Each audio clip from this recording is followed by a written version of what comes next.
travailler énormément, 90 heures par semaine. En tant qu'entrepreneur, la liberté qui apprenait finalement à structurer l'entreprise, peut-être faire la comptabilité, faire le marketing, faire la communication, faire tout. Cette structuration-là, avec l'embauche d'un directeur général, m'a permis justement d'atteindre cette liberté. Ma toute première, c'était une boîte dans l'agroalimentaire. Je l'ai rachetée à 1 euro. On peut avoir des montages très créatifs pour pouvoir racheter une entreprise. On peut utiliser par exemple la trésorerie de la société cible pour payer toute ou une partie du prix de cession de l'entreprise. On peut utiliser des actifs matériels comme immatériels pour pouvoir lever du financement et financer toute ou une partie du cession de l'entreprise. Pour pouvoir approcher des entreprises et les payer différemment qu'en passant par un circuit bancaire classique. Moi j'ai décidé d'être très opportuniste et donc d'appliquer une stratégie plutôt conglomérat. Et les aventuriers, j'espère que vous allez bien et bienvenue dans ce nouvel épisode de podcast. Vous savez que pour la plupart du temps dans mes épisodes, je suis ravi de recevoir des entrepreneurs, des investisseurs et en général qui créent des boîtes en partant de zéro, que ça soit des startups, etc. Mais là, on va aborder justement un sujet un peu différent. Je suis ravi de recevoir Alexandre Barthélemy aujourd'hui avec moi. Lui, il a choisi un chemin un peu différent. Plutôt que de créer des entreprises en partant de zéro, il a fait le choix de les reprendre. Donc je pense que ça va être intéressant parce que c'est du contenu qu'on n'a pas l'habitude d'avoir sur les réseaux, sur YouTube ou dans les podcasts. Donc merci Alexandre d'être là aujourd'hui. Merci de l'invitation. Merci à toi. Merci à toi pour ton temps. Donc voilà, donc comme je disais, enfin si t'as vu certains de mes épisodes de podcast, l'idée c'est de reprendre un peu ton parcours et de voir pourquoi t'en es arrivé là, à faire ce choix aussi de reprendre des entreprises et donc voilà de manière un peu à la cool on va dire, si ça te va. Eh bien, avec grand plaisir. Pour te retracer mon parcours, moi j'ai fait une école de commerce jusqu'en 2011 à Montpellier et j'ai créé à partir à la sortie de mes études en fait. Pour faire simple, c'était mon ancien oui, jury de mémoire qui m'a proposé ça juste après mes études, de créer une boîte dans l'assurance, dans le courtage en assurance. Ok. Que j'ai conservé pendant presque 4 ans. Donc c'était une boîte de courtage en assurance de personnes où j'étais très opérationnel et on y reviendra peut-être Ouais. tout à l'heure. Très opérationnel. Donc j'ai fait ça pendant 4 ans. Je l'ai revendu fin décembre 2024 à l'ancien directeur général d'HSBC. Ok. Et en 2015, j'ai décidé de me fouetter à nouveau et de recréer une autre société, cette fois dans le marketing, que j'ai toujours, qui est basée à Montpellier, et on fait principalement de la génération de leads en B2B. Ok. Entre 2015 et 2019, j'étais là aussi très opérationnel, vraiment président de la société, un peu de partout comme beaucoup de chefs d'entreprise dans le monde. Et en 2019, j'ai recruté un directeur général. Et donc là, à partir de ce moment-là, je suis sorti progressivement de l'opérationnel. Et à l'époque, j'avais 2 choix, où je travaillais à tiers-temps ou à mi-temps, où je décidais de continuer finalement cette ascension professionnelle, ce patrimoine professionnel, et j'ai décidé tout simplement de m'intéresser à la reprise d'entreprise. Je voulais faire un peu comme Bernard Tapie, finalement, et de reprendre des sociétés en difficulté, puisque c'était ma première idée. Et en 2020 et 2021, j'ai repris 2 sociétés, une première dans l'agroalimentaire, près de Bergerac, et une Ok. autre dans le BTP à Montpellier. Et je me suis planté royalement, puisque j'avais fait 2 erreurs. Alors sans rentrer trop dans la reprise, peut-être qu'on y viendra tous les 2 tout à l'heure, mais j'ai décidé de laisser le gérant dans ces 2 entreprises-là, puisque je n'y connaissais strictement rien en agroalimentaire et en bâtiment. Et malheureusement, ces 2 sociétés ont fini à la barre du tribunal de commerce. Et en 2022, je me suis dit, oula, finalement, je voulais développer mon patrimoine, mais finalement, je faisais tout l'inverse, parce que ça me coûtait plus de temps pour redresser ces sociétés-là, mais aussi de l'argent en apport en compte courant d'associés. Et c'est là où j'ai commencé à m'intéresser à la reprise de sociétés profitables, cette fois. Mm. Et donc, j'ai fait, et pour faire court, puisque j'imagine que tu as d'autres questions après celle-ci, j'ai repris 8 sociétés en 2 ans et demi. Ok. Et en fait, en 2023, j'ai décidé que finalement, j'avais rien fait d'exceptionnel, mis à part le fruit de mes efforts et de mes erreurs. Et j'ai décidé d'enseigner ça au travers d'un mastermind qui s'appelle Buy and Build. Ok. Ok, trop bien. Donc, juste, je suis pas sûr, ton entreprise de courtage en assurance, tu m'as dit que tu l'as revendue en 2024 ou en 2014? En 2020. 2014, Ah, fin 2014. Oui. oui, oui, c'est ça, ok, parce que du coup j'avais un doute. Ok, super. Et donc, est-ce que juste tu peux très rapidement, parce que effectivement le focus ça va plutôt être sur la reprise d'entreprise, mais enfin, tu as créé tes deux premières entreprises que tu as créées euh, de manière assez simple, on va dire, comment tu t'y es pris et on va dire les, le, que t'en as tiré, les leçons que tu en as tirées, quoi. Ouais, bien sûr. Alors, pour la première, j'ai été aidé, puisqu'en fait, ce premier associé que j'ai eu dans cette entreprise de courtage en assurance, c'était un business angel. Donc, il m'a financé, on va dire, mon démarrage. Il a financé toutes les dépenses qu'il y a au démarrage d'une création d'entreprise. Et alors, les leçons que j'en ai tirées, c'est que j'étais très, très opérationnel. Je faisais le commercial, le marketing, le recrutement, puisque j'ai recruté une cinquantaine de personnes en 4 ans en même temps. Je faisais 100 000 kilomètres par an. Je travaillais énormément, 70, 80, 90 heures par semaine. Ah, fallait pas Et question. ça, c'était, on va dire, la première leçon, c'est que je gagnais pas tant que ça. Je gagnais 1500, 2000 euros par mois finalement pour faire 80 heures par semaine. Le taux horaire était quand même assez limité finalement. Alors j'ai touché finalement quelque chose d'intéressant à la revente, forcément, au bout de ces 4 ans, parce que j'étais dans le secteur de l'assurance et que ça se revendait assez bien. Mais finalement, le fait d'être opérationnel m'a pas forcément fait évoluer patrimonialement, je ne sais pas si on peut dire ça comme ça, avec une rémunération conséquente au jour le jour, si je puis dire.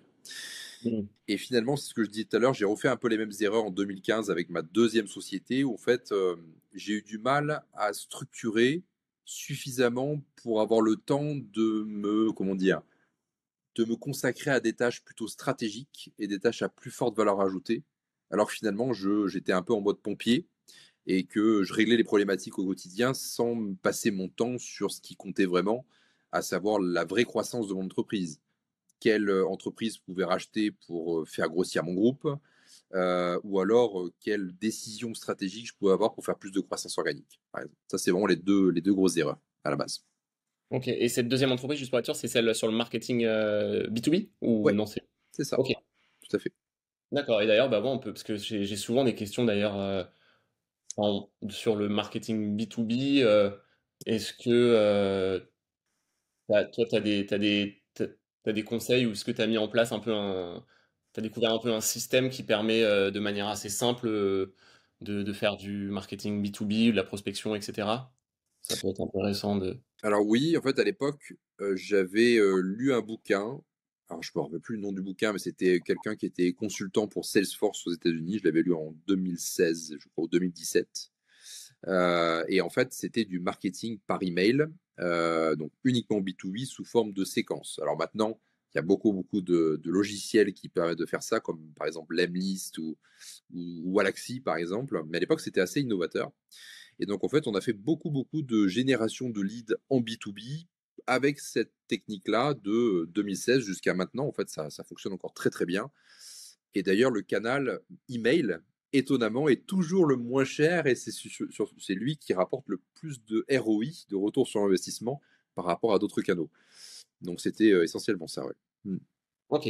Et donc, cette entreprise, tu l'as encore. Elle fait encore Tout à partie fait. de ton Ouais, groupe. exactement. Et donc, à quel moment tu as eu un peu le déclic, on va dire, où tu t'es dit, parce qu'il y a un mot qui est ressorti souvent dans ce que tu m'as dit, et c'est intéressant, c'est le mot opérationnel, que tu étais très opérationnel. Et c'est intéressant parce que moi, dans mon podcast, un des mots-clés, on va dire, c'est la liberté, le fil conducteur, et avoir plus de temps pour soi et de liberté. Donc, le fait d'être opérationnel, bah, ça s'oppose.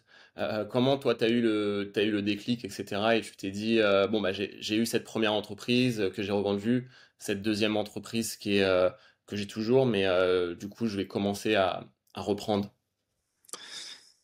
Alors, je ne l'avais pas conscientisé, cette problématique, lors de la première entreprise que j'avais donc dans l'assurance. Et c'est pour ça d'ailleurs qu'en 2015, une fois que j'avais vendu l'assurance, j'ai refait les mêmes erreurs à partir de 2015. Et en fait, c'est principalement les livres, parce qu'en effet, j'avais un désir, comme beaucoup de tes abonnés, j'imagine, sur ta chaîne, c'est d'avoir cette fameuse liberté.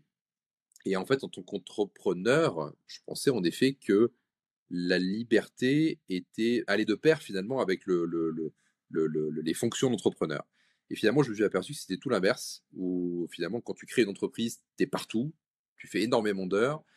Comme je te disais, je n'avais pas conscientisé cette problématique sur la première, mais à partir de la deuxième, j'ai lu pas mal de livres sur le sujet, principalement des livres américains, qui apprenaient finalement à structurer l'entreprise pour éviter d'être justement dans ce schéma un peu mouton à cinq pattes, où on va venir faire les factures clients, remplacer un salarié en maladie, peut-être faire la comptabilité, faire le marketing, faire la communication, faire tout, finalement, ce qui est le cas de beaucoup de chefs d'entreprise. Donc en fait, cette structuration-là, avec l'embauche d'un directeur général, m'a permis justement d'atteindre cette liberté. Alors, ce temps que j'ai pu dégager justement avec cette structuration-là, j'ai décidé de pas forcément l'utiliser uniquement pour faire des voyages ou profiter de ma famille et autres. Je l'ai plutôt réinvesti, du moins en grande partie, dans le rachat d'entreprise. Ok. Et parce que ah oui, donc ouais, c'était une question justement. Toi, t'as pas, t'as tout. C'est quoi le fait de reprendre? C'est quoi vas-y, ta vision à long terme? Parce que du coup, quand t'as revendu ton entreprise, t'as dit que t'as pas forcément voyagé ou cherché à vivre des expériences, mais plutôt racheter des entreprises. Toi, est-ce que tu as des objectifs à long terme ou quoi que ce soit avec les entreprises que tu reprends? Alors oui, ma vision à 10 ans, c'est d'avoir 300 entreprises, Ah oui. toutes pilotées par des directeurs généraux. Alors, à ce nombre d'entreprises-là, aussi pilotées par holding, par des directeurs généraux de holding. Donc, en fait, il y a une double structuration. Il y a une structuration dans la société cible, avec un premier directeur général, un premier top manager, et une deuxième structuration au niveau de la holding de tête, avec un directeur général de la holding. Ok. Et ces 300 entreprises qui seraient détenues à 100% par toi ou faire intervenir des investisseurs ou d'autres types de financement? Ça peut être les deux. Là, actuellement, avec le mastermind que je propose sur le sujet justement du rachat d'entreprise, je cherche beaucoup à m'investir à m'investir et oui, à co-investir et à m'associer avec des membres. Donc en fait, l'idée, c'est pas forcément d'être à 100%, d'être peut-être à 49 ou 51, mais voilà, de partager le capital avec des membres qui, eux, justement, vont s'occuper de manager les directeurs généraux des sociétés qui rachèteront. Ok. Et donc du coup, tu disais c'est dans ton entreprise en marketing digital que tu as commencé à mettre un directeur général en place? Tout à fait. Et donc ça, parce qu'en gros, comment tu t'y es pris pour justement prendre de la hauteur et sortir? Parce que souvent, quand on est là, tous les entrepreneurs, quand ils sont la tête dans le guidon, ils ont du mal à prendre de la hauteur. Est-ce que, je sais pas, t'es parti une semaine faire de la méditation ou c'est des clichés pour commencer à repérer un peu que tu étais la tête dans le guidon et du coup, tu t'es dit, bon, bah, ma prochaine step, c'est embaucher un directeur général ou c'est venu... Bon, tu m'as dit que tu as lu des livres américains, mais comment tu t'y es pris d'abord pour prendre de la hauteur et observer ça, et ensuite, bah, comment tu t'as fait pour mettre les choses en place, quoi? C'est sûr. Alors, en fait, je voulais pas retomber dans le schéma que j'avais vécu auparavant, à savoir faire 80 heures par semaine pour 1 500 € par mois. Et donc, je me suis dit, voilà, là, il y a une douleur, il y a une problématique. Je me forme, je me renseigne sur le sujet, d'où la lecture des bouquins que j'avais lus pour pouvoir structurer. Et en effet, quand j'étais à ce niveau-là, il y avait quand même, et je pense que s'il y a des chefs d'entreprise qui nous écoutent aujourd'hui, ils se reconnaîtront là-dedans, il y avait une décision à prendre, parce qu'aujourd'hui, recruter un top manager, un directeur général, ça correspond quand même à une dépense assez conséquente. Ouais, c'est ça, c'était ma Un DG en dessous de 100 000 € par an, enfin, très peu de DG fonctionnent en dessous de 100 000 € par an de salaire. Donc en fait, il y avait deux choix. C'était où je continuais à me rémunérer de manière importante sur ma société, ou je baissais un petit peu ma rémunération, mais je rachetais mon temps. Et là, en fait, je me suis dit, voilà, si je veux pas retomber dans ce schéma que j'avais vécu sur ma première expérience, je fais l'effort. Donc j'ai pris sur ma trésorerie, j'ai embauché ce directeur général, et j'ai commencé par la facilité. Puisqu'en fait, mon premier directeur général, qui est encore d'ailleurs en poste, c'est mon frère, en ah l'occurrence. oui, OK. Donc je voulais absolument avoir confiance dans ce directeur général.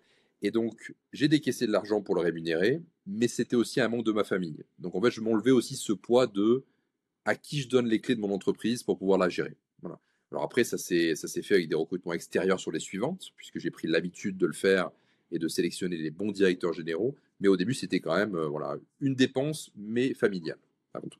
Mais donc, du coup, il fallait quand même que cette entreprise, pour pouvoir se permettre de le faire, fasse minimum 100 000 euros de résultats nets, on va dire, pour pouvoir payer, pour pouvoir, Même un peu plus, parce que si on veut qu'il reste du résultat derrière et pouvoir se minimum, rémunérer et prendre des dividendes, minimum, quoi. je dirais en dessous d'1 million d'euros de chiffre d'affaires et en dessous de 200 000 euros de résultats, il faut pas embaucher de directeur général, c'est encore trop petit. Une fois cette première étape atteinte, là oui, là c'est intéressant et ça commence à prendre tout son sens. Ouais.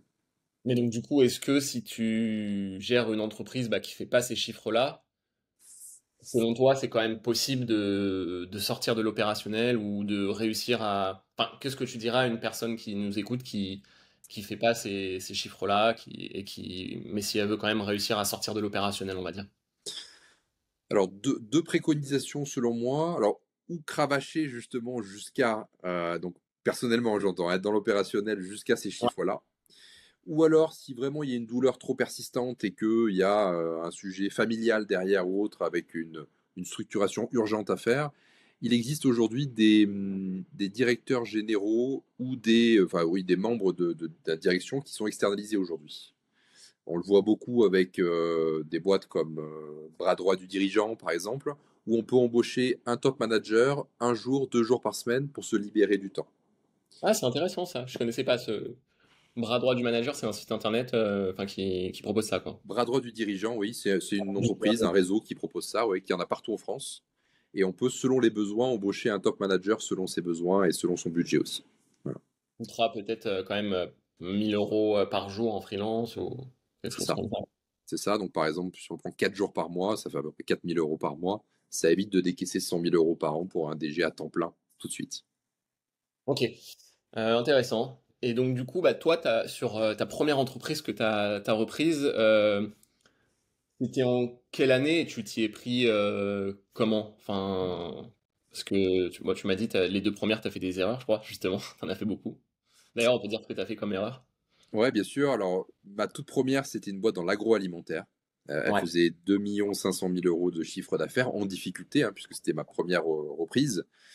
Je l'ai racheté 1 euro, 1 euro. puisqu'elle Ok. était en difficulté, pour le coup. Il y avait 15 personnes, je le disais, à côté de Bergerac, agroalimentaire spécialisé dans le foie gras, puisque c'est vraiment la région du foie gras, à côté de Bergerac.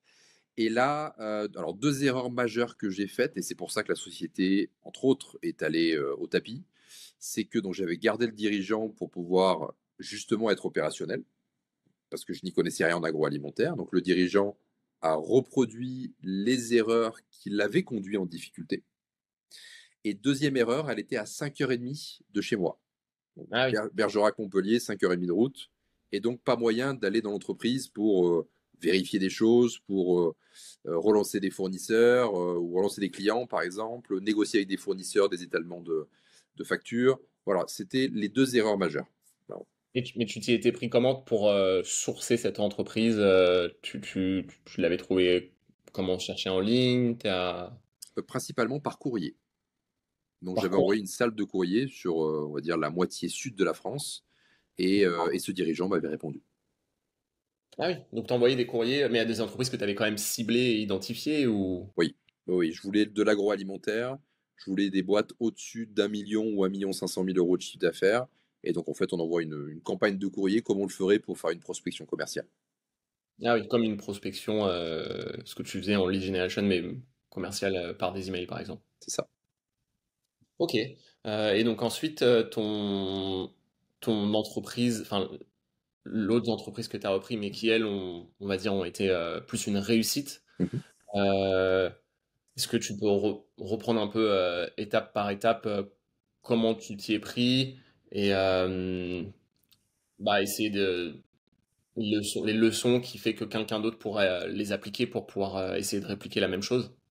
Bien sûr. Alors, tout est, parce que tu parlais du sourcing juste avant, tout est à chaque fois passé par un sourcing hors marché.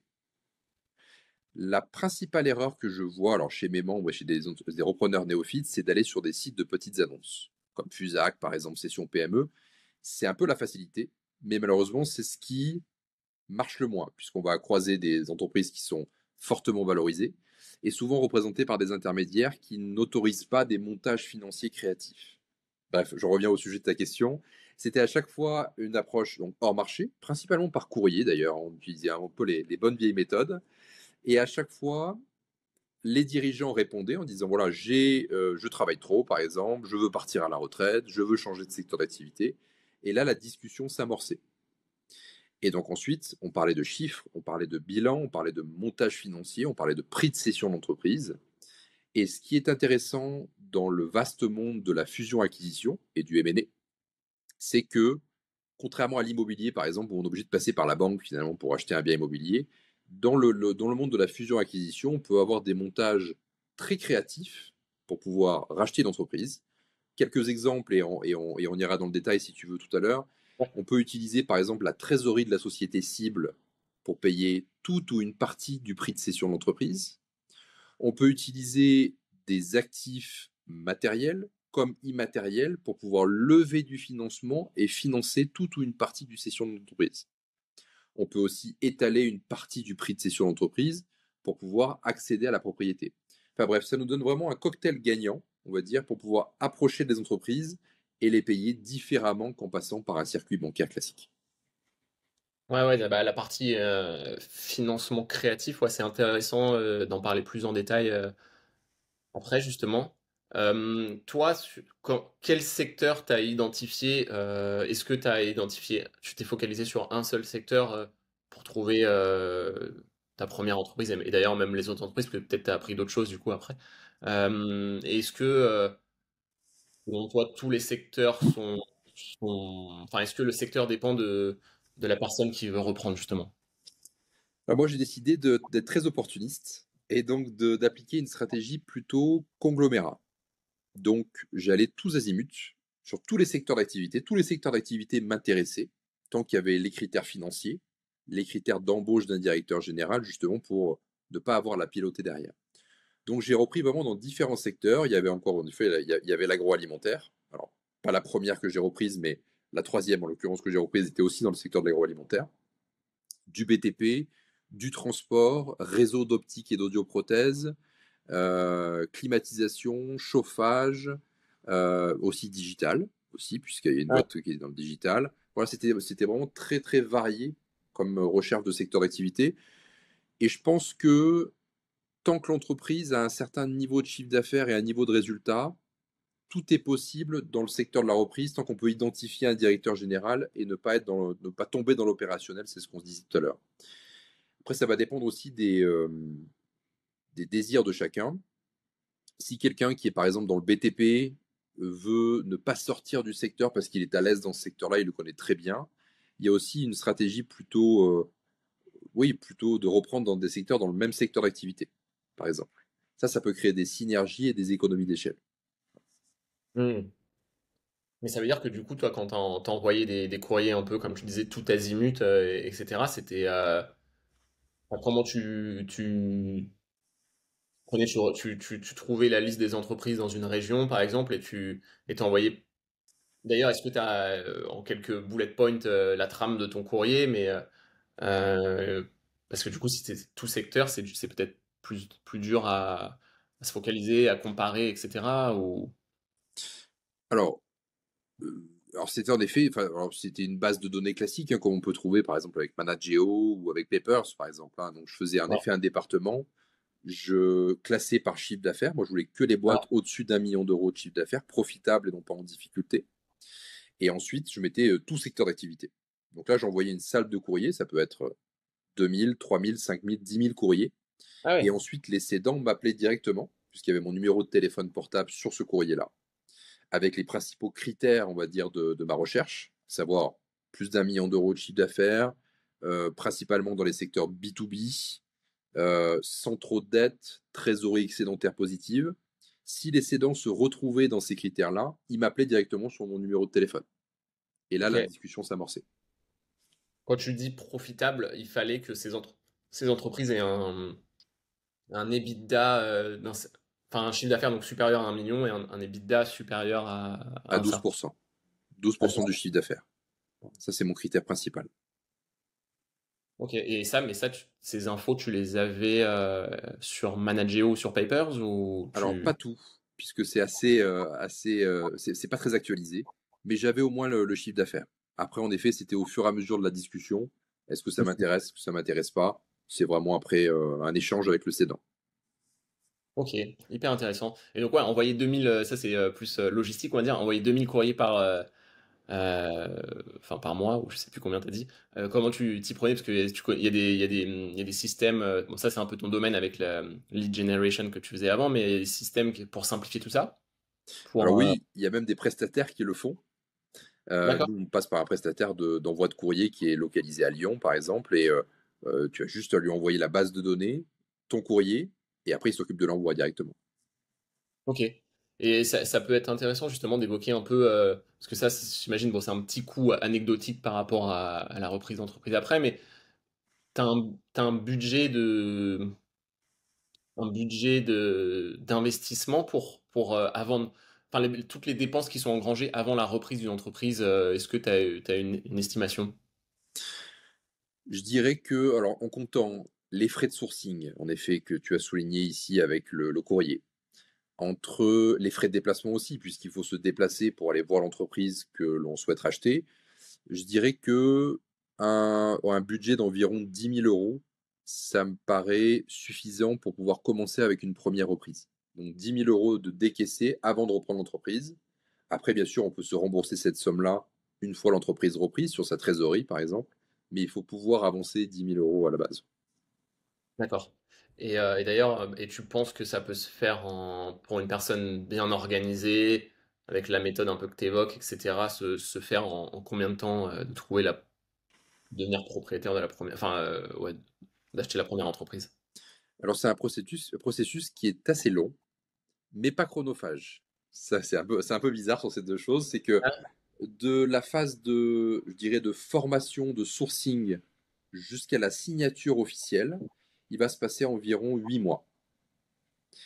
Pourquoi? Parce qu'il y a forcément la phase de recherche qui peut être plus ou moins longue, la phase de négociation avec le cédant, la phase de signature du compromis pour pouvoir euh, témoigner de l'intérêt du rachat d'entreprise, la phase d'audit qui va durer 3 mois et demi, la phase de recherche de financement et la phase d'officialisation de la reprise. Et ça, tout ce cycle-là va durer à peu près 8 mois. ah oui, quand même. Ok. C'est un peu plus long qu'un bien immobilier, que l'achat d'un bien immobilier, légèrement plus. Tout à fait.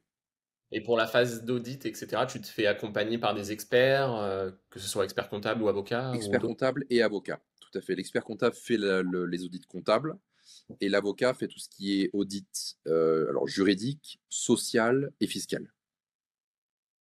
Ok. Et sur la partie de négociation avec enfin, quand justement, donc, tu as une réponse d'un potentiel vendeur après ta prospection qui est intéressé, euh, quel type de questions, de discussions vous avez pour voir justement si toi, ça peut être intéressant pour toi d'aller plus loin? Alors tout d'abord, il s'agit de créer le rapport avec le cédant. Puisqu'en effet, une entreprise ne se rachète pas si le rapport avec le cédant n'est pas excellent. Parce que plus on va se rapprocher de la reprise, plus le stress va augmenter. Donc Ouais. l'idée, c'est d'avoir vraiment un feeling avec le cédant tout de suite. Et pour ça, il faut le faire parler. Donc on va lui poser beaucoup de questions ouvertes. Est-ce que vous pourriez me donner l'historique de votre société? Comment êtes-vous en arrivé là, par exemple? Quels sont vos clients? Quels sont vos fournisseurs? Voilà, donc questions vraiment très ouvertes à chaque fois. Et après, on va rentrer dans la rentabilité de la société. Quel est votre chiffre d'affaires? Quel est votre bénéfice de fin d'année? Combien de trésorerie avez-vous? Combien de dettes avez-vous? Voilà. Mais ça, c'est dans un deuxième temps, alors toujours dans le même appel, hein, mais dans un deuxième temps, après la phase, on va dire, de questions ouvertes. Ouais, c'est intéressant. Donc, tu essayes de le séduire le plus possible, etc. Tout à Tu fait. lui Même prends, si on est en position d'achat, il est nécessaire de séduire le cédant. Tout à fait. comme pour, je recompare avec l'immobilier, parce on parle pas mal d'immobilier aussi dans mon podcast, mais tu essayes de séduire le vendeur. Exactement. Et, et donc, du coup, sur la partie, donc après, tu vas plus loin, tu regardes les audits, etc. Toi, quels critères vraiment enfin, tu m'as dit notamment le chiffre d'affaires et les l'EBITDA de 12%. À partir de quel moment, toi, tu vas te dire, ok, ça peut être intéressant et je vais plus loin, quoi. Enfin, je fais une offre, etc. Ok. Alors, en effet, il faut donc le chiffre d'affaires au-dessus d'1 million d'euros, 12% d'EBITDA, ça on l'a vu tout à l'heure, pas ou peu de dettes. Ça, c'est important pour la suite des choses, surtout par rapport au financement derrière. Une trésorerie excédentaire par rapport au BFR. Donc, si le BFR, par exemple, est de 200 000 euros par an, je recherche des boîtes qui ont 200 ou 300 000 euros de trésorerie excédentaire en plus du montant du BFR. Ça, c'est aussi important pour la suite. Et généralement, beaucoup de clients en B2B. Ça, c'est une appétence plutôt personnelle, mais j'aime mieux travailler avec les entreprises plutôt qu'avec des particuliers. Donc, Et tu vois, c'est tout ce qui est boulangerie, etc., je regarde pas forcément. C'est plutôt BTP, agroalimentaire, industrie, par exemple, qui bossent en B2B, principalement. Est-ce que c'est lié ça parce que tu as ton agence marketing en B2B et tu essayes du coup de faire Aussi, bien sûr, pour avoir des synergies commerciales ensuite, ouais. ouais, des synergies? Hmm. Ok. Et donc tu m'as dit t'essayais ensuite d'avoir un directeur. Enfin, l'idée c'est d'avoir un directeur général. T'identifies dans la boîte s'il peut y avoir. D'ailleurs, on n'en a pas parlé, mais est-ce que ces entreprises-là, en général, t'essayes qu'il y ait un minimum d'employés aussi ou un minimum de nombre d'employés? Oui, oui, oui, je dirais 10-15 employés minimum, puisqu'il faut forcément que l'entreprise puisse tourner après le départ du cédant, et donc il faut des équipes en place. Et oui, il y a un autre critère que j'ai oublié de mentionner dans ta question précédente, c'est aussi que le cédant n'ait pas d'activité dans l'entreprise très intuitu personné. Un exemple, si le cédant, sur sa, comment dire, ses tâches quotidiennes, c'est la relation commerciale, ça peut être problématique, puisqu'en fait, si le cédant part, généralement les clients avec. Donc il faut qu'il y ait un commercial, voire deux commerciaux dans l'entreprise, capable de, enfin, qui manage actuellement le portefeuille client, et que si le cédant part, pas tout s'effondre. C'est-à-dire, Ah oui. ça c'est très important. Voilà. Et justement, le cédant en général, est-ce que c'est des personnes qui partent à la retraite ou pas forcément? Statistiquement, 70% des cédants approchés partent à la retraite, 30% veulent changer de secteur d'activité. Et pour répondre à ta question de tout à l'heure sur le recrutement du DG, justement, en fait, tu as trois niveaux de difficulté là-dessus. Tu as le plus facile, c'est d'avoir déjà un directeur général dans la société. Ça peut arriver sur des boîtes qui font, je dirais, minimum 4-5 millions d'euros de chiffre d'affaires jusqu'à 10-15 millions. Mais ce n'est pas toutes les boîtes. Deuxième degré de difficulté, il y a un manager intermédiaire dans les effectifs de l'entreprise qui serait capable de monter en tant que directeur général. Ça se fait aussi assez bien. Et enfin, troisième niveau de difficulté, le plus complexe, c'est le recrutement extérieur. Donc là, forcément, vu que c'est de l'humain, on va avoir de l'aléatoire. Et donc là, c'est vraiment, tu postes une annonce sur LinkedIn, par exemple, et tu recrutes un DG pour la société que tu viens de racheter. Tu postes cette annonce avant même d'acheter l'entreprise, un peu comme une condition, ou tu rachètes l'entreprise et tu le fais dans la foulée et ça va prendre un peu de temps du coup? Tu postes l'annonce, je dirais, 2 semaines avant le rachat officiel de l'entreprise, principalement avec des annonces anonymes, puisque tu n'as pas le droit encore de donner le nom de la société pour laquelle tu recrutes. Ok, ok, ok.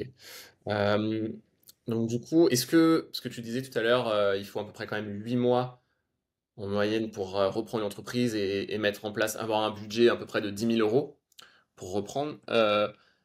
Est-ce que tu penses que ce système, on va dire, cette méthode pour reprendre des entreprises, etc., peut s'adresser à tout le monde, des personnes jeunes, des personnes plus âgées, des salariés en entreprise, des entrepreneurs ou est-ce que, bah, donc, du coup, enfin, parce qu'il faut quand même avoir une certaine situation financière pour pouvoir se permettre de le faire et patienter pendant 8 mois. Euh, voilà. Et voilà, enfin, surtout la question, c'est quels moyens, parce que voilà, bon, ça coûte à peu près 10 000 €, mais il faut aussi avoir les moyens de subvenir à ses besoins pendant 8 mois. Euh, est-ce que voilà, ou est-ce qu'il faut Enfin, déjà, oui, la question indirecte, c'est euh, pour reprendre une entreprise qui fait à peu près 1 million de chiffre d'affaires, est-ce qu'il faut avoir un certain un patrimoine de côté, quoi? Ok, je comprends. Alors ça fonctionne quel que soit le profil, que ce soit salarié en reconversion ou chef d'entreprise, vraiment. Et là, c'est intéressant parce que, par exemple, pour le profil du salarié en reconversion, alors il peut faire cette recherche-là et ces fameux 8 mois pendant qu'il est encore en poste. À ce moment-là, dès qu'il trouve une entreprise et qu'il va la signer officiellement, il peut démissionner ou toucher son chômage, par exemple. Donc ça, c'est plutôt assez facile pour eux, puisqu'en fait, la recherche en elle-même, enfin, cette phase de 8 mois, elle est longue, mais elle n'est pas très chronophage. C'est-à-dire qu'en 1 heure, 2 heures, 3 heures par semaine, un salarié peut tout à fait, en complément de son emploi actuel, trouver, négocier, financer une entreprise de son côté. Pareil pour le chef d'entreprise. S'il a un peu de temps qu'il peut dégager pour faire de la reprise, il peut tout à fait, en plus de son boulot actuel, de son rôle de chef d'entreprise, faire une reprise sur ces fameux 8 mois. Voilà. Et la deuxième partie de ta question, est-ce que tu peux me la répéter, s'il te plaît, du quadrille? Oui, c'était sur est-ce qu'il faut avoir une certaine situation financière parce que donc du coup on va aborder la question juste après sur les financements Mhm. créatifs comme tu disais. Euh, Ok. Est-ce qu'il faut voilà un certain patrimoine de côté? Je sais pas. Donc la question qui va venir après c'est est-ce qu'il faut mettre de l'apport? Mais voilà pour que en fonction des financements qu'on peut avoir, est-ce qu'il faut une certaine situation financière? Alors non, pas nécessairement. Enfin, du moins, avec les montages créatifs, et on y viendra en effet dans notre question, il n'y a pas besoin de justifier de revenus, ni de patrimoine, ni quoi que ce soit. Donc, quelle que soit la situation, que ce soit en effet salarié, dirigeant d'entreprise, tant qu'il y a à peu près 10 000 € de côté pour faire face à cette phase des 8 mois, Ouais. il y a pas de justification et voilà, d'étapes, on va dire, nécessaires, patrimonialement parlant, j'entends, à avoir atteint pour pouvoir le faire, du tout. Ouais, il n'y a pas une quelconque banque, et donc là, ça va être maintenant que tu vas nous parler un peu de tes financements, qui va nous demander ouais, d'abord, enfin, c'est oui, tu viens de me répondre. Super. Et donc, ouais, bah, donc, du coup, sur les financements qu'il peut y avoir en place, qu'est-ce que tu préconises, qu'est-ce que tu as pu observer, est-ce que tu as testé sur tes 8 entreprises que tu as rachetées, je crois, tu as testé différents montages. Voilà, qu'est-ce qui fonctionne le mieux selon toi et selon la cible aussi d'entreprise à racheter? Ouais. Déjà, par rapport à répondre à ta question juste dernière, est-ce qu'il est nécessaire d'avoir un apport? Alors, moi, j'ai envie de dire, et c'est ce que je conseille aussi à mes membres, même si tu as de l'apport, je te conseille pas de l'utiliser. Enfin, du moins, pas dans le cadre d'une reprise d'entreprise, puisqu'en fait, une entreprise entre 1 et 10 millions d'euros, c'est un actif qui est volatile. On l'a vu pendant le Covid, on aurait eu un hôtel pendant le Covid, bah, ça aurait été la catastrophe, concrètement. Donc en fait, c'est soumis beaucoup aux aléas des marchés. Et pour moi, ça reste quand même des actifs volatiles. Donc même si il y a de l'apport, je ne conseille pas de le mettre plutôt dans l'immobilier, en effet, comme tu l'as dit, ou dans la crypto, ou dans la bourse, par exemple, où là, c'est nécessaire et absolument obligatoire d'en avoir pour pouvoir le faire. Mais sur la reprise d'entreprise, on a suffisamment de montage créatif pour éviter d'en mettre et se dérisquer tout de suite. Et justement, par rapport au modèle de financement utilisé, moi je conseille à chaque fois de passer en dehors des banques, puisque les banques, elles, vont réclamer ce fameux apport, donc 20 à 40% d'apport et une caution personnelle. Donc pour ça, pour moi, ça fait un peu comme si on avait une épée de Damoclès au-dessus de la tête. Et ça sera difficile de déléguer la gestion à un DG si on met ce degré de pression financière dans le deal. Et justement, pour éviter de passer par des banques, ce que je disais tout à l'heure, c'est que la fusion-acquisition est très créative. On peut utiliser la trésorerie de la société cible pour payer une partie du prix de cession, mais aussi le mixer avec du crédit vendeur, du earn-out, et même utiliser, par exemple, je fais un exemple, demain tu veux racheter une boîte de transport, Ouais. tu as 10 camions, 10 33 tonnes par exemple, dans le patrimoine de l'entreprise.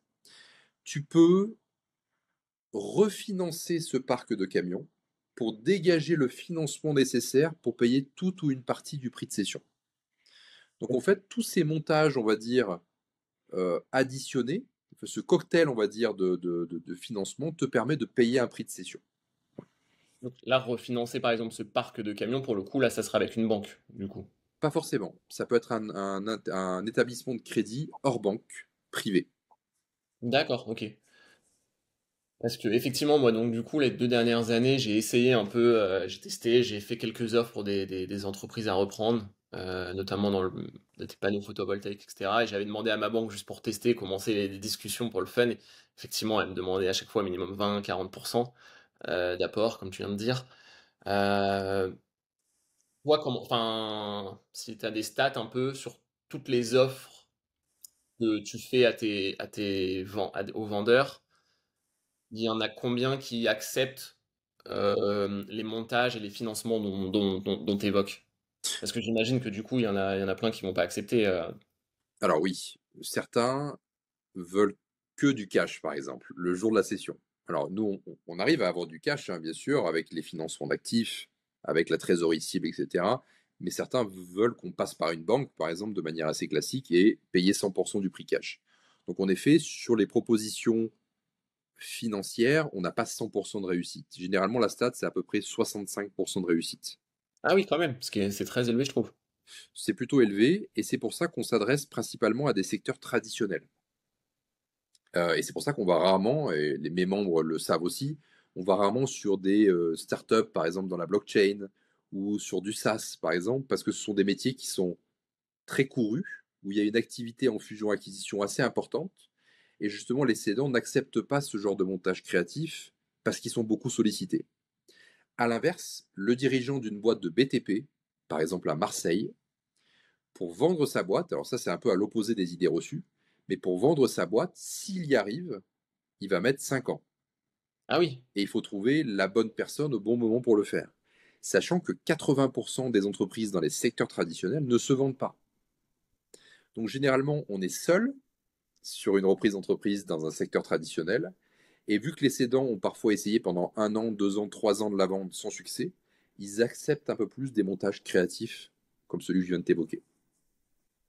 Et justement, sur ces montages, ce que donc tu disais sur réutiliser une partie de la trésorerie, j'essaye de poser des questions un peu bateau, on va dire, mais on va dire que l'entreprise qui fait 1 million de chiffre d'affaires, qui a 300 000 à 400 000 euros de trésorerie, dans l'offre que tu vas faire pour la racheter, d'ailleurs, on n'a pas parlé de montant de prix d'acquisition. Euh, Quel serait là, parce que j'imagine que le vendeur, lui, il va vouloir récupérer sa trésorerie, ou en tout cas, le prix l'offre que tu vas faire, il faut que ça couvre largement ce qu'il y a déjà dans la trésorerie, sinon il gagne rien. Enfin, quel prix d'ailleurs, à peu près, on parle de quel prix d'acquisition, on va dire, entre le plus bas et le plus haut que toi t'as acheté, et, euh, et creuser un peu cette partie montage créatif sur notamment réutiliser la trésorerie, etc. Bien sûr. Alors, généralement, la formule, alors c'est dur de faire un prix de cession parce qu'en fait, ça dépend de l'entreprise en face. Forcément, Ouais. ça dépend de son résultat, de sa trésorerie. Généralement, le sweet spot où aller en termes de valorisation, c'est entre 1 et 3 fois le bénéfice de fin d'année, plus la trésorerie, tu en parlais tout à l'heure, moins les Ouais. dettes. Donc nous, on fait que du rachat de titres, on ne fait pas de rachat de fonds de commerce ou du rachat d'actifs, donc on rachète tout, les dettes, la trésorerie, les employés, enfin les actions de l'entreprise finalement. Et quoi, juridique? C'est ça, l'entité juridique. Et donc le sweet spot, c'est entre 1 et 3 fois le bénéfice, plus la trésorerie, moins les dettes. Donc le cédant, en effet, laisse la trésorerie, il laisse les dettes aussi dedans. Et elle est inclue dans le prix de cession. Voilà. Donc par exemple, une boîte qui fait, je sais pas, 200 000 euros de bénéfices à la fin de l'année et qui a 500 000 euros de trésorerie, on va la payer entre, ouais, on va dire, allez, donc 200 000, entre donc 200 à 600 000 euros pour l'EBITDA, plus la trésorerie. Donc ça fait au minimum entre 700 000 et 1,3 million, 1,5 million, tu vois, à peu près. Et donc avec ça, donc le montage, tu vas créer, c'est un peu comme un LBO, une société qui C'est une acquiert. holding qui va racheter, ouais, tout à fait. Et là, en fait, on va mixer tous les financements que je te listais tout à l'heure. On va prendre sur les 500 000 euros de trésorerie, on va prendre 200 000 euros, par exemple, de trésorerie. On va faire, par exemple, 400 000 euros de crédit vendeur. On va faire, par exemple, 500 000 euros d'affacturage, par exemple, donc de refinancement d'actifs immatériels, des factures clients. Et s'il y a peut-être des camions, il y a peut-être des pelleteuses si c'est du BTP, par exemple, ou des machines si c'est l'industrie, on va mettre encore 300 ou 400 000 euros de refinancement d'actifs liés aux machines ou aux pelleteuses, par exemple. Tu vois. Donc tout ça, ça me donne un deal qui s'appelle un deal structuré, sur lequel on va donner 60-70% du prix cash au cédant, mais une partie sera étalée sur la durée. Et ça, comment tu trouves, tu parlais tout à l'heure d'avoir un bon rapport avec le cédant. Comment tu trouves les mots pour le convaincre de te faire par exemple un crédit vendeur ou un earn-out? Euh, t'as deux, trois conseils pour mener la négociation, on va dire? Oui. Alors en effet, d'abord, tu en parlais tout à l'heure, avoir un excellent rapport avec le cédant. Si les rapports sont conflictuels à la base, on va difficilement pouvoir négocier un deal structuré comme ça. Donc, un rapport excellent est obligatoire à la base.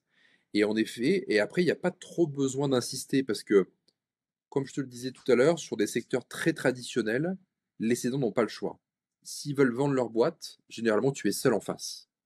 Donc, en fait, c'est à prendre ou à laisser, clairement. Donc, en fait, l'offre passe parce que il n'y a pas de marché, en fait, tout simplement. Il n'y a pas d'acheteurs pour ce genre de boîte dans des secteurs traditionnels. Et pour eux, ça reste quand même largement rentable de la vendre sur ce format-là plutôt que de la liquider, de repartir avec toute leur trésorerie, etc. Tout à fait. Tout à fait. Généralement, en plus du prix de cession, ils veulent aussi voir le fruit de leur travail pendant 20 ans ou 30 ans perdurer dans la durée. Ouais, c'est émotionnel aussi un peu. C'est très émotionnel. La cession d'entreprise, c'est vraiment très émotionnel. Ok, non, hyper intéressant. Et donc, du coup, après, une fois que tu as repris l'entreprise, etc., tu disais tout à l'heure, tu essayes de trouver un directeur général, soit idéalement dans la boîte existante, soit via LinkedIn.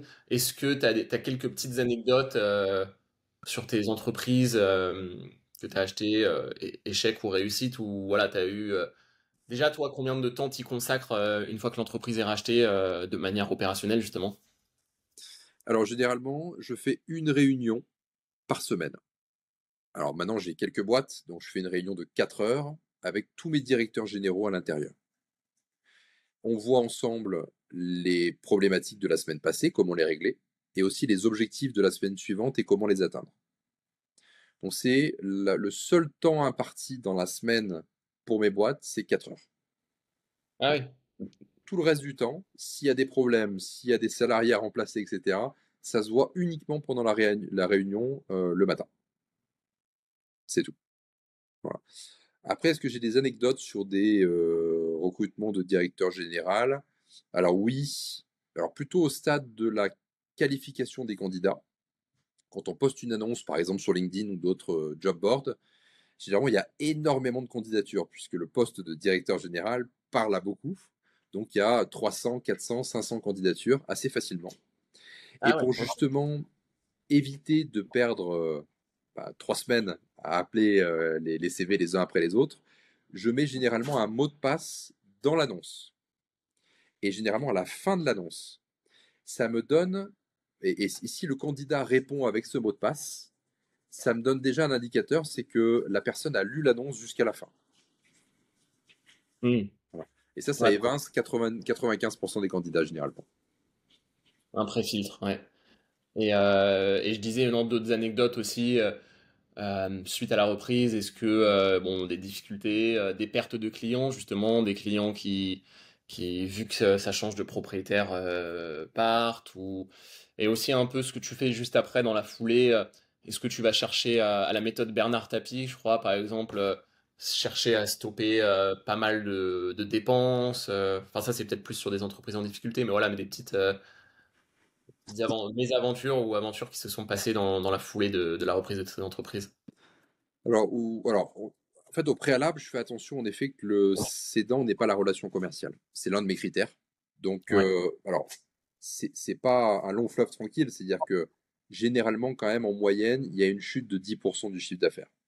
Ah ouais, Parce ok. que même si le cédant n'était pas forcément dans la relation commerciale, il y avait peut-être une relation fournisseur, il s'appelait peut-être une fois par an, donc les clients étaient peut-être là pour le cédant. Donc on a toujours une petite minorité qui part, mais qui est assez vite retrouvée par rapport comment dire, aux éléments d'optimisation commerciale qu'on met en place post-acquisition. Ça c'est intéressant justement. Enfin, non, vas-y, tu peux continuer un peu sur anecdotes, mais après sur la partie développement commercial, on pourra aussi aborder. Voilà. Alors après, développement commercial, en effet, je mets en route ma société de marketing pour pouvoir prospecter pour l'entreprise que je viens de racheter. D'où le fait que je recherche uniquement en B2B et pas en B2C. Et généralement, ça se retrouve assez rapidement. Voilà. Donc, il n'y a pas trop eu d'anecdotes, on va dire, un peu négatives, si je puis dire, post-acquisition sur des boîtes profitables. Ok. Et on va dire ta meilleure réussite, si on parle, on va dire de, je sais pas, de croissance de chiffre d'affaires. On va dire s'il y en a une que tu avais achetée avec 1 million de chiffre d'affaires, tu as réussi à la monter à combien depuis l'acquisition? Alors, ma plus belle réussite, alors j'étais co-associé avec un ami à moi. On a racheté un réseau d'optique et d'audioprothèses il y a 2 ans et demi, 3 ans, avec 5 magasins. On a mis le bon directeur général à l'intérieur et maintenant le réseau fait 85 magasins. Ah ouais. Et c'est une croissance organique, là pour le coup, assez hallucinante. Et c'est l'une de mes plus belles réussites là-dessus. Et là, on est en train justement de céder l'entreprise. Ah oui, ouais, bah, ça allait être une de mes questions justement. Après, sur la stratégie long terme de tes entreprises, qu'est-ce que tu fais? Est-ce que tu veux les garder ou justement les arbitrer? Et pourquoi par exemple celle-là, tu souhaites l'arbitrer? Alors, tout est toujours à vendre. Ça, c'est important. Et il faut juste trouver en effet l'acquéreur en face. En Ah, fait, t'es opportuniste aussi à la vente. c'est l'opportunité. Et en fait, le problème qu'avait le cédant au démarrage, le fait de ne pas trouver d'acheteur, mis à part moi, à la base, je le retrouve aussi à la vente. Sauf que moi, je suis moins pressé. Dans le sens où même si une boîte met 1 an ou 2 ans à se vendre, ça ne me pose pas de problème parce que je touche des dividendes et des managements de fees pendant ce laps de temps-là. Et est-ce que tu serais prêt à accepter pour vendre des conditions un peu similaires à toi, ce que tu proposes à l'achat? Que ce soit par Non, exemple un crédit vendeur, un out. non, là pour le coup, non. À l'achat, oui, ça je le propose volontiers, mais je l'accepte pas à la vente, non, malheureusement. D'accord, ok. Et juste sur la partie, tu parlais de dividendes et management fees. Comment, euh, comment tu détermines par exemple tes management fees, etc. Alors c'est par Bon, rapport à la rentabilité de la société. Généralement, dans les grandes masses, c'est à peu près 5% du chiffre d'affaires en management de fees, donc, qui sont en plus des dividendes qui et sont en plus des dividendes, bref, tout à fait. que tu justifies sur bah, tes conseils, les réunions que tu fais, etc. C'est sûr, c'est sûr. Ok, trop intéressant. Bah donc du coup, ouais, sur ce qu'on disait sur le podcast, un grand thème, un fil conducteur, c'est la partie liberté, avoir plus de temps pour soi, etc. Euh, Toi, en termes d'organisation au quotidien, productivité, tu parlais tout à l'heure d'une réunion de 4 heures avec tes entreprises, etc. Mais sinon, sur les autres aspects de ton quotidien, de ta semaine, comment tu t'organises? Et est-ce qu'il y a vraiment des outils que tu utilises qui t'ont fait gagner un temps fou? Ou voilà, et comment tu t'y prends ta petite routine quotidienne, quoi? Alors en effet, il y a cette réunion de 4 heures avec les directeurs généraux, mais en plus de ça, on a aussi des tableaux de bord. Je peux suivre en temps réel tous les indicateurs de performance de toutes les entreprises avec des tableaux de bord. Alors rien de compliqué, hein, ce sont des Google Sheets qui sont remplis tous les jours par les assistantes et les directeurs généraux, qui me donnent une vision très précise des entreprises. Ça, c'est une première chose pour se rassurer aussi au quotidien, plus la réunion. Ça, c'est le seul temps imparti, j'ai envie de dire les 4 heures de réunion, hein, pour faire simple, qui sont dédiés à mon groupe. Donc en effet, on parlait de liberté tout à l'heure, bah, ça donne un temps libre assez important. Et le reste de mon temps aujourd'hui est principalement dédié à mon mastermind et mes membres qui, eux, veulent racheter des entreprises. Et ça m'anime énormément, ça me passionne. Donc là, c'est un choix personnel, c'est de dédier, on va dire, 60% de mon temps à cet accompagnement sur la reprise d'entreprise. Le reste de mon temps étant aussi dispatché avec ma famille et mes 2 enfants, puisque j'ai 2 enfants en bas âge de 5 et 4 ans. Ah oui, ok. Mais tu as aussi du coup une autre partie qui est continuer la prospection pour de nouvelles entreprises ou en plus? Oui, alors c'est plus mes membres qui me les apportent. Donc là, mon deal flow, je prospecte plus moi-même. C'est plutôt mes membres qui viennent me voir en disant, voilà, j'ai un deal, est-ce que tu voudrais prendre une participation avec moi? Ok, ok, c'est intéressant. Et donc sur cette partie, si tu veux qu'on en parle un peu plus en détail Mastermind, enfin, t'as créé ça il y a combien de temps? Comment, quelle était l'idée derrière la tête et comment tu t'y prends aussi pour le développer? Ouais. Alors, j'ai créé cet accompagnement en 2023. Aujourd'hui, on accompagne environ 500 personnes par an, que ce soit en effet salariés en reconversion ou chefs d'entreprise. Et c'est avec donc un accompagnement formation en ligne, mais aussi coaching et événements en présentiel. D'accord, ok. Donc formation en ligne, c'est des vidéos que tu as enregistrées qui expliquent. C'est ça. C'est ça. Il y a un socle pédagogique à la base en vidéo préenregistré et ensuite des coachings pour justement pouvoir désamorcer, on va dire, les obstacles qui arrivent le long du chemin. Hmm. Et ça aujourd'hui, alors pourquoi j'ai fait ça? Pour une raison très simple, je te parlais de ma vision tout à l'heure d'avoir 300 entreprises à 10 ans. Seul, je sais que je peux faire 2, 3, 4 acquisitions par an, mais je ne peux pas en faire 30 par an pour arriver à mon objectif à 10 ans. Et donc mon idée, c'est de former justement des chasseurs, comme les membres de mon accompagnement, qui justement m'apportent des deals, m'apportent un deal flow sur lesquels je peux m'associer avec eux pour arriver à cet objectif-là. Ok. Ah, c'est intéressant, ouais. J'avais pensé faire la même chose. Enfin, j'avais commencé à faire la même chose, mais pour l'immobilier il y a quelques temps. Mais, et donc, juste sur le montant des entreprises, tu disais que tu te focalises à partir de 1 million de chiffre d'affaires, mais si le montage créatif peut fonctionner, il n'y a pas de minimum nécessaire, est-ce que tu pourrais racheter des entreprises de 50 millions d'euros? Ou là, c'est... Non, Alors oui, alors théoriquement oui, c'est possible. C'est juste que à partir de 10 millions d'euros de chiffre d'affaires, on va commencer à croiser des fonds d'investissement. D'accord, ouais. Et c'est là où on est plus compétitif. Parce qu'en fait, à partir de 10 millions, là, pour le coup, le cédant qui avait pas d'acquéreur potentiel, à partir de 10 millions, qu'on commence à intéresser d'autres acquéreurs plus structurés. Donc là, il a plus cette problématique et donc moins motivé à accepter un montage créatif. Donc j'ai envie de dire, le sweet spot, c'est entre 1 million et 10 millions d'euros de chiffre d'affaires. 1 million parce que c'est le minimum pour recruter un directeur général. Et 10 millions, c'est le maximum, puisqu'après, on va commencer à ne plus être compétitif sur les offres financières. Ok, ok. Ouais, ouais, c'est intéressant. Et les secteurs un peu porteurs, tu en parlais un peu tout à l'heure, tu as parlé de la blockchain, etc. Mais secteurs, on entend souvent parler du développement durable, évidemment de l'intelligence artificielle, etc. C'est des secteurs que tu regardes ou pas du tout, justement? Alors, je ne les regarde pas à l'achat, à la reprise, puisque là, les valorisations sont complètement dingues. Tu vois, par exemple, pour du SaaS, on n'est même plus sur un multiple de l'EBITDA, on est sur un multiple du chiffre d'affaires de 3 à 5 fois. Ouais. Donc, pour nous, avec nos outils actuels, c'est complètement infinançable. Donc, je les regarde beaucoup plus en tant qu'investisseur, mais cette fois, du coup, en minoritaire, plutôt qu'en rachat entièrement. Ok.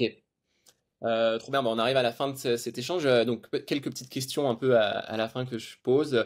Toi, quelle est ta plus grande peur que tu as eu à rencontrer dans ton parcours, que ce soit entrepreneurial ou reprise d'entreprise?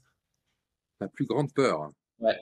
Tu en as eu un peu t'as eu des moments de doute plutôt, des moments de doute, ouais.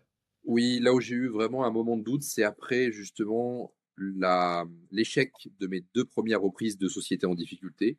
Pour l'une d'entre elles, j'avais mis 80 000 euros de ma poche. Et ils Ah ont ouais. tout bonnement disparu.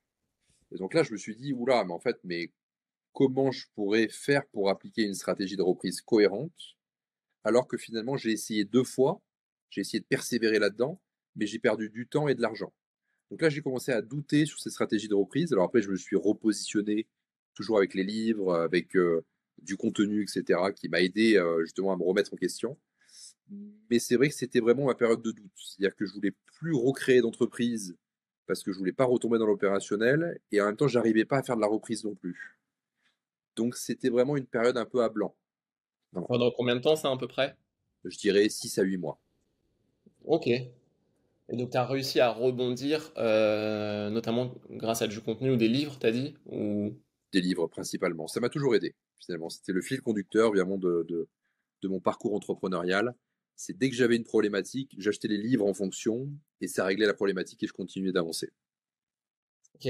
D'ailleurs, et c'est souvent des questions que je pose à la fin, est-ce qu'il y a il y a un livre que tu recommandes absolument, qui t'a impacté dans ta vie? Pas forcément un livre de business, hein, mais peu importe. Ouais. Oui, il y a un livre de... un certain monsieur Michalowicz, qui est un Américain qui a écrit ce bouquin. Le bouquin s'appelle Profit First. Ok. Et alors, on parle beaucoup de chiffre d'affaires, beaucoup d'atteindre les 1 million d'euros, etc. Mais finalement, ça ne veut pas dire grand-chose. Et pour moi, en effet, je pilote que mon groupe avec les profits. Il faut que ça fasse minimum 10 à 12% de profit. Et en fait, ce livre-là aide justement à tendre vers cette rentabilité quasiment mécanique, si je puis dire, avec différents. Alors, je ne vais pas spoiler le bouquin. Ceux que ça intéresse, n'hésitez pas à l'acheter. Ah, Ça coûte 15 euros sur Amazon. Mais c'est vraiment, ça aide vraiment à la gestion d'une entreprise et plus généralement d'un groupe avec un pilotage surtout lié au profit. ok, hyper intéressant. Et tu parlais de formation, parce que toi, donc, tu as ton mastermind où tu formes des personnes, mais est-ce que toi, tu as suivi des formations ou tu as du coaching? Est-ce que tu t'es fait coacher ou sur des sujets particuliers ou quoi que ce soit ou... Alors, je m'étais fait coacher et je m'étais formé sur de la reprise de sociétés en difficulté, ce qui n'a pas donné malheureusement. Alors, ça marche pour d'autres, hein. Il y en a qui ont d'incroyables réussites avec des boîtes en difficulté. Pas pour moi, malheureusement. Donc, je m'étais fait former et coacher là-dessus, mais pas pour les autres, pas pour la suite du process, non. C'était Hmm, principalement les bouquins. ok. Et ensuite, des questions un peu signature de ce podcast. Ça veut dire quoi pour toi mener une vie riche? Mener une vie riche, c'est pas forcément lié au montant des revenus. Alors, tant qu'on peut subvenir aux besoins classiques, c'est avoir le temps. On en revient tout à l'heure à la notion de liberté, c'est d'avoir du temps pour soi. Et encore plus quand on a une famille avec des enfants. Voilà. Parce que j'ai pas envie de ne pas les voir grandir. Donc ça, c'est vraiment important d'avoir du temps. Ouais. Ouais. Ok, mais d'ailleurs, ça c'est juste on peut en faire une petite parenthèse. Moi, il se trouve que je vais être père dans pas longtemps, dans 2 3 mois, et je sais qu'il y a beaucoup de parents qui nous écoutent dans ce podcast, etc. Toi, tu arrives à passer beaucoup de... Enfin, l'équilibre, on entend souvent parler d'équilibre pro-perso. Tu arrives à, malgré bah, tes entreprises que tu rachètes, etc., à passer beaucoup de temps avec tes enfants, ou est-ce que tu as... Voilà, Oui, oui, oui, je passe beaucoup de temps le soir avec eux. Le week-end est totalement dédié à eux. Et j'essaie de partir 3, 4 fois par an, 15 jours avec eux, pour pouvoir justement profiter et partager plus avec eux. D'ailleurs, en termes de charge mentale, parce que c'est un sujet très courant en ce moment, tu arrives à déconnecter complètement le week-end, ne pas être dérangé par les dirigeants d'entreprise ou pendant quand tu pars 15 jours par an, etc. Alors oui, complètement. Et en fait, ça fait partie de la chaîne. C'est-à-dire qu'en fait, si à la base de la stratégie de reprise, on met de l'apport et une caution personnelle, on aura une épée de Damoclès sur la tête et on pourra difficilement déléguer, structurer et avoir justement cet esprit serein. On aura une charge mentale, comme tu disais. Si on évite ça, si on bypass ce modèle classique de la reprise FUSAC, broker, apport, banque, et qu'on le fait autrement, de manière plus sereine, il n'y a pas de charge mentale. Alors bien Hmm. sûr, il faut le bon directeur général, ça se teste, il y a des recrutements qui sont faits, il y a des cabinets de chasse qui sont spécialisés aussi là-dedans, si jamais vous n'êtes pas doué là-dessus. Mais à partir du moment où il y a un bon directeur général, sérieux, des indicateurs de performance, une réunion par semaine, ça roule et il n'y a pas de charge mentale. Ok, ouais, c'est un joli mot de la fin. Mais donc du coup, moi je trouve qu'on a abordé pas mal de sujets, enfin tout ce que je voulais plus ou moins aborder. Je sais pas si toi, t'as envie de rajouter un mot, quelque chose qu'on n'a pas abordé, un thème qu'on n'a pas abordé. Non, pas forcément. Si ceux qui m'écoutent sont intéressés par les stratégies de reprise d'entreprise, ils peuvent se rendre sur mon site internet, www.paradox-mastermind.com. Et alors, l'accès à mon mastermind se fait sur candidature, puisque forcément, c'est une stratégie très spécifique et il y a une notion de coaching derrière. Donc, il nous faut des personnes motivées et prêtes à s'investir, mais avec grand plaisir pour accueillir tes lecteurs s'ils souhaitent candidater justement à mon mastermind. Ok, bah trop bien, bah, je mettrai le lien dans la description sur les réseaux. Voilà, bah c'est bah, juste du coup le mot de la fin, t'as compris, l'idée de ce podcast, c'est des gens qui veulent passer à l'action, réaliser leurs rêves, entreprendre, investir, etc. Est-ce que t'as un conseil pour clôturer ce podcast à leur transmettre? Oui, pour ceux qui s'intéressent à la reprise, j'aime bien citer cette petite phrase: perdez un deal, mais ne perdez pas le sommeil. Si vous tombez sur un cédant qui veut absolument que vous passiez par la banque avec de l'apport, avec de la caution personnelle, refusez. Vous perdez un deal, mais ne perdez pas le sommeil. Et on en revient à cette notion de sérénité, justement, tout à l'heure. La sérénité, ouais, ouais, ouais, c'est un mot, enfin, c'est quelque chose d'important, la santé. C'est ça. Trop bien. Bah, merci beaucoup pour ton temps, pour ton partage. Merci à toi. Je pense qu'on a vu un bon état des lieux pour reprendre une entreprise, plein de techniques créatives, justement, sur les financements. Donc, merci beaucoup et voilà. Avec plaisir, Adrien. Merci à toi. À bientôt. Merci. Au revoir.